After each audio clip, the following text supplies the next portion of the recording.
नमस्कार। आप सभी का मेरे YouTube चैनल हिंदी साहित्य में बहुत बहुत स्वागत है।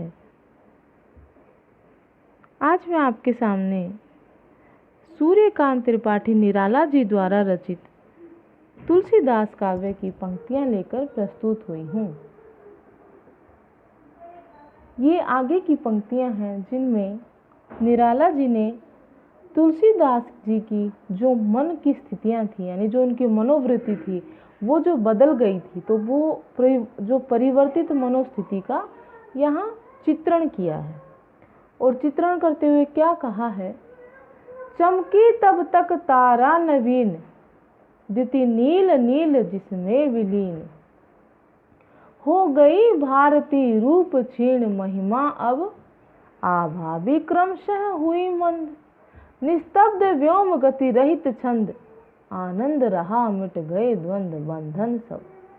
हाँ, तो इसमें निराला जी क्या कहते हैं कि तुलसीदास जी की मनोस्थिति जो है कैसी हो गई थी कि उनके मन में जब उन्हें चेतना का आभास हुआ, ज्ञान की जागृति हुई, तो ज्ञान के धरातल पर एक चमकी एक तारा नवीन, एक नई तारिका का एक नई तारिका का उदय हुआ या नई तारिका चमकी, और द्युति नील नील जिसमें विलीन, और उस तारिका में या उस तारे में जो नीले वसन की शोभा थी, अर्थात जो सरस्वती जी प्रकट होकर नीले वस्त्र धारण किए हुई थी, उनकी जो छवि थी, वो जो छवि है नीले वर्ण वाली, वो उस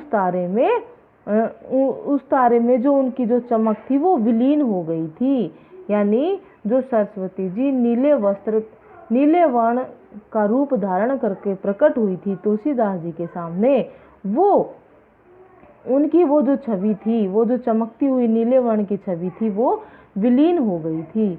हो गई भारती रूप क्षीण महिमा अब जो भारती यानी जो सरस्वती जी का जो रूप था वो धीरे धीरे कैसा हो गया था?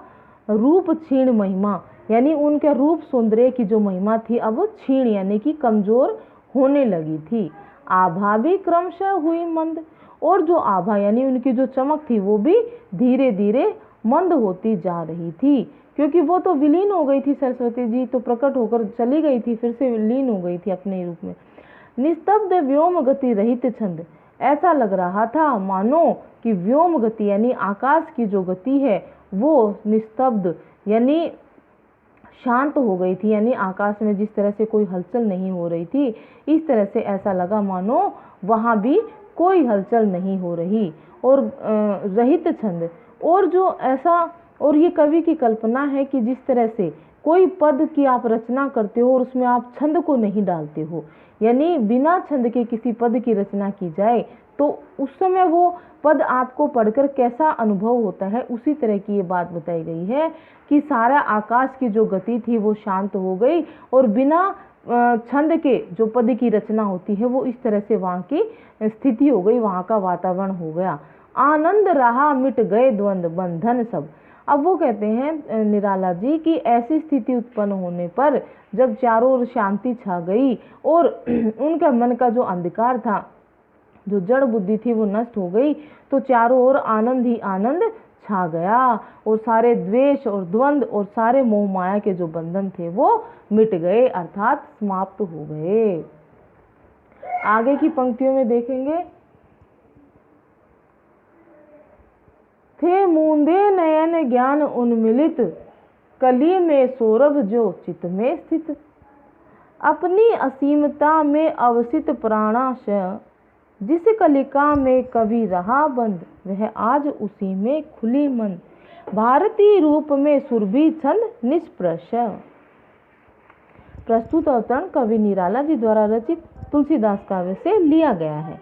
तुलसीदास जी की अंतर चेतना में चारों ओर ज्ञान की जागृति हो गई थी।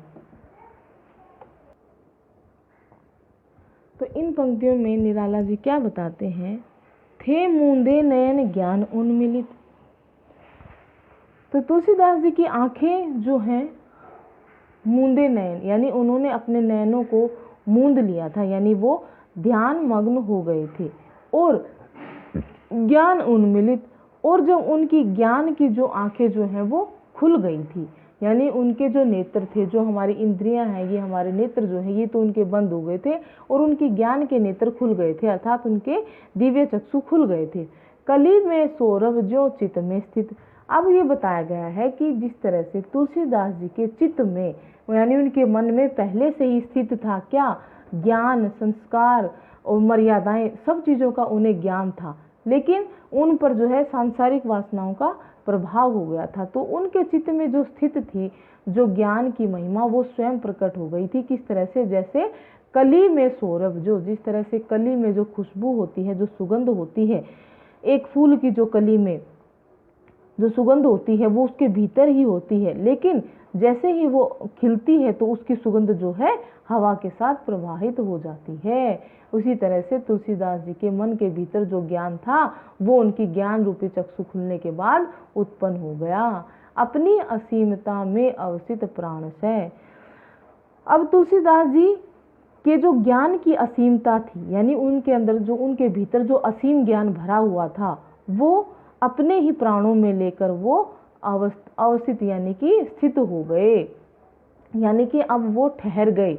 अब उसी ज्ञान की असीम सीमा के बल पर वो वहीं ठहर गए। जिस कलिका में कवि रहा बंद वह आज उसी में खुली मंद। अब यहाँ पर कलिका जो है रत्नावली जी को बताया गया है। रत्नावली जी उनकी पत्नी है, उनकी पत्नी को कलिका यानी कली के समान बताया गया है, जिनके रूप सौंदर्य में कवि बंद हो गया था, अर्थात उनमें वो उलझ कर रह गए थे। पत्नी के सौंदर्य रूपी कमल में कवि का जो, तुलसीदास जी का जो मन था वो बंद हो गया था, यानी वो चारों तरफ अपने संसार में चारों तरफ क्या है, उनकी ज्ञान की जो सीमा थी, जो उनके ज्ञान के चक्षु थे वो बंद हो गए थे। किस वजह से? उन अपनी पत्नी रत्नावली के सौंदर्य को देखकर। वह आज उसी में खुली मंद, वो कह रहे हैं कि आज वह कमल उनके हृदय में एक नए ज्ञान के साथ प्रकाशित हुआ है, यानी उन्हीं आज उसी में खुली, यानी उसी कली में, यानी वो जो कली जो थी रत्नावली जी, उनके रूप में ही सरस्वती जी प्रकट होकर उन्हें ज्ञान देकर गई हैं। तो आज उसी में ही, उस कली के माध्यम से ही उनके ज्ञान रूपी, ज्ञान के जो चक्षु हैं वो खुले हैं। भारतीय रूप में सुरभि छंद निष्प्रश है। अब वो कहते हैं कि भारतीय रूप में सुरभि छंद, जिस तरह से सरस्वती जी के रूप में बिना प्रयास के ही छंदों की सुगंध प्राप्त हो जाती है, इसी तरह से ही तुलसीदास जी को भी ज्ञान जो है सहज भाव से प्राप्त हो गया था। भावार्थ में आप बता सकते हैं कि निराला जी ने यहाँ पर ये बताने का प्रयास किया है कि जिस तरह से ज्ञान का स्रोत व्यक्ति की अपनी आत्मा के भीतर ही होता है, जिस तरह से तुलसीदास जी के भीतर ज्ञान का भंडार था, उसी तरह से प्रत्येक व्यक्ति के हृदय में ज्ञान का स्रोत होता है, लेकिन उसे सिर्फ जागृत करने का प्रयास करना चाहिए, अर्थात हमें अपने हृदय के ज्ञान को जगाना चाहिए, सांसारिक विषय वासनाओं से दूर रहकर। अब आगे की पंक्तियों में देखेंगे निराला जी क्या बताते हैं। जब आया फिर देह आत्मबोध, बाहर चलने का हुआ शोध। जब तुलसीदास जी को की दैहिक चेतना लौटी, यानी जब उन्हें अपने भीतर जब चेतना का प्रसार हुआ उनके भीतर, तो उन्होंने बाहर चलने का शोध यानी कि निर्णय ले लिया, अर्थात जब वो रत्नावली से मिलने उनके कक्ष में आए, तो अपने ससुराल आए थे, तो उस समय उन्हें जो बोध हुआ, जो ज्ञान हुआ, तो उस ज्ञान को प्राप्त करने के बाद उन्होंने ये निर्णय लिया कि अब मैं यहाँ से सब कुछ, रत्नावली जी को और सब कुछ छोड़कर यहाँ से बाहर चला जाऊंगा। रह निर्विरोध गति हुई रोध प्रतिकूला, और निर्विरोध यानी कि सभी बंधनों के प्रति उनकी चेतना जो है वो निर्बाध हो गई थी। निर्विरोध यानी कोई भी, अब उनके मन में कोई भी जो है ना विरोध की भावना उत्पन्न नहीं हो रही थी, अर्थात कोई भी उनका विरोध नहीं कर रहा था। और गति हुई रोध प्रतिकूला, उनके जो मन की गति थी, जो ज्ञान की, उनकी ज्ञान चक्षु की जो गति थी वो प्रतिकूल हो गई थी, यानी संसार के अनुकूल न होकर वो आध्यात्मिकता की ओर जा रही थी। खोलती मृदुल दल बंद सकल गुदगुदा विपुल धारा अविचल। अब इस यहाँ पर एक उदाहरण के माध्यम से निराला जी ने स्पष्ट किया है कि जिस प्रकार कमल की पंखुड़ियों में बंद रहने वाली गंध जो है पंखुड़ियों को खोलकर यानी अपने बंधन से मुक्त होकर बहने लग जाती है। उसी प्रकार से तुलसीदास जी के हृदय में जो ज्ञान था वो सारे बंधनों से मुक्त होकर जो है उनका ज्ञान सब जगह विचरण करने लग गया था। बह चली सुरभि की ज्यों उत्कल निशुला। निशुला का अर्थ है निर्बाध गति से। फिर से बार बार उसी तरह से उन्हीं शब्दों को दोहराया जा रहा है। निर्बाध यानी अबाध गति से, यानी जिसके आगे कोई भी बाधा उत्पन्न ना हो।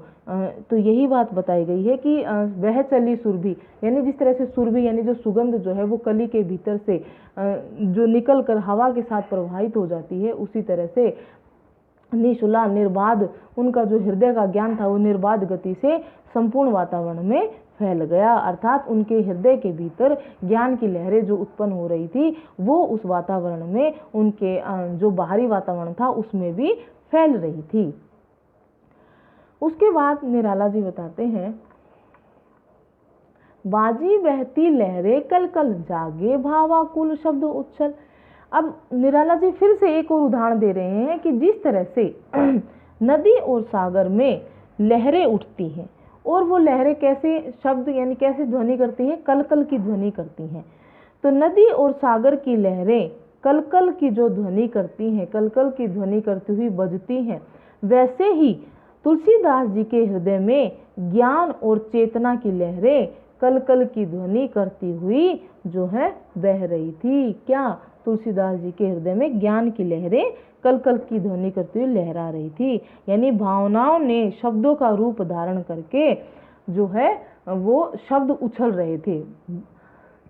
गूंजा जग का कानन मंडल, जिसके कारण क्या हुआ कि संसार का ये जो संसार जो है उसको कानन मंडल के समान बताया गया, अर्थात संपूर्ण एक वन प्रदेश के समान बताया गया है। ये सारा वन का जो प्रदेश है, संसार का कोना कोना जो है गुंजायमान हो गया, और कानन मंडल और जो वन प्रदेश है, जो पर्वत तल है, उसमें रहने वाले सूना और ऋषियों का ऊना, उसमें रहने वाले जितने भी ऋषि हैं जिनका हृदय कैसा था? सूना था। ठीक है, उनके हृदय में भी जो है जब ऋषियों के हृदय ने उनकी चेतना का स्वर सुना, सुनता स्वर हो हर्षित दूना, तो उनका हृदय जो है दोगुनी गति से हर्षित होने लगा। अर्थात उन्हें ज्ञान हो गया कि तुलसीदास जी के भीतर जो ज्ञान का रहस्य था वो प्रकट हो गया है। अब तुलसीदास जी सांसारिक विषय वासनाओं के वशीभूत नहीं है। अब उन्हें ज्ञान, उनके भीतर ज्ञान जो है उत्पन्न हो गया है, ज्ञान का उदय हो गया है। तो ऐसा मतलब उन्हें अनुभव होने के बाद ऋषियों के हृदय में जो उनका हृदय सूना पड़ा था, जो उनका हृदय रिक्त था, आज उनके हृदय में दोगुना जो है हर्ष उत्पन्न हो गया है। आसुर भावों से जो भूना था निश्चल। अब वो कहते हैं, निराला जी बता रहे हैं कि आसुर भाव का अर्थ है कि सामाजिक लोगों के व्यवहार में जो आसुरी भावनाएं उत्पन्न हो गई थी और जिसके कारण उनका जीवन जो है जड़ बन गया था, तो वो सब जो है वो सब भी आज समाप्त हो गई हैं। क्यों? क्योंकि तुलसीदास जी के हृदय में चेतना और उत्साह का संचार हो गया है, जिसके कारण वो संपूर्ण संसार को ज्ञान का प्रसार, संपूर्ण संसार में ज्ञान का प्रसार करेंगे और ज्ञान का दीपक जलाएंगे। तो इस प्रकार भावार्थ में हम कह सकते हैं कि निराला जी ने तुलसीदास जी के द्वारा, तुलसीदास जी की जो आस्थाएं हैं, उनके जो विश्वास हैं, जो उनके हृदय में जो ज्ञान उत्पन्न हुआ है उसकी ओर संकेत किया है और बताया है कि जीवन में सत्य, धर्म और विश्वास के भावों को हमें जगाना चाहिए। इस प्रकार निराला जी ने भाषा शैली जो है सरल और सहज उपयोग करते हुए, सरल और सहज भाषा शैली का प्रयोग करते हुए काव्य की रचना की है। आज के लिए इतना ही, धन्यवाद। हाँ तो बच्चों, मैं उम्मीद करती हूँ कि मेरे द्वारा हिंदी साहित्य की जो भी व्याख्या की गई है वो आपको अच्छे से समझ में आ रही होगी। इसलिए आप मेरी वीडियोस को आपके जितने भी सहपाठी हैं, विद्यार्थी मित्र हैं, उनके साथ शेयर करें और इसी तरह की मेरी एजुकेशनल वीडियोस से अपडेट्स होने के लिए मेरे चैनल को सब्सक्राइब करें। Thank you.